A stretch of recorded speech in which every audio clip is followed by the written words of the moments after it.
जय जगन्नाथ कलिंग फोकस तरफ अभिनंदन शुभेच्छा।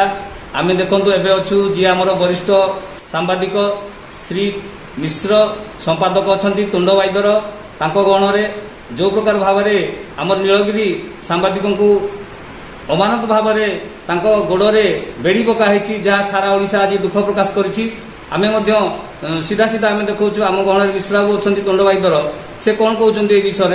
आज्ञा नमस्कार।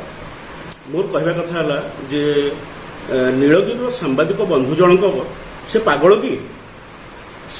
कि मानसिक विकृत मानसिक विकृति घटी कि कहीं पुलिस बेड़ी पकेला बेड़ी पकेबार कौन कारण ना गोड़े बेड़ी क्या पका जाए। प्रथम मु कहबी आम चैनल माध्यम कहवाई चाहूँगी प्रथम सब इन्स्पेक्टर को सस्पेंड करा बदली नुहे से सस्पेंड है से लेसन शिखिब बुद्धि शिखिब सांबादिक मान कि व्यवहार करा जाए। प्रथमतः ताकू सस्पेंड करा जाऊ आउ पुनर्बार ए घटना जमी आगू आउ न घटब मु सरकार को निवेदन करुच्ची सरकार ए दिगरे भल भाव पदक्षेप नियंतु।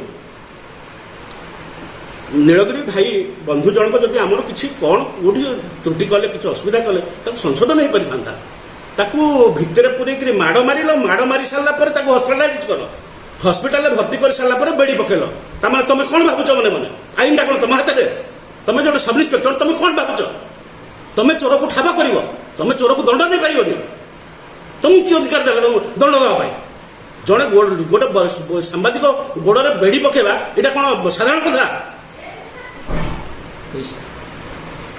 मु आपण को गणमाध्यम जरिया कहवाक चाहे जदि सरकार ए दिगरे कौन तुरंत पदक्षेप न नियंती तेज निश्चित भाव ये गोटे जन आंदोलन हम एवं गणमाध्यम आंदोलन हम सरकार जानवे जे गणमाध्यम आंदोलन हेले कि प्रकार भयंकर हुए। आम या दृढ़ निंदा करुचु एवं सरकार को निवेदन करुचे यथाशीघ्र जेते चंचल पारुचंती ताकू दंड दियंतु।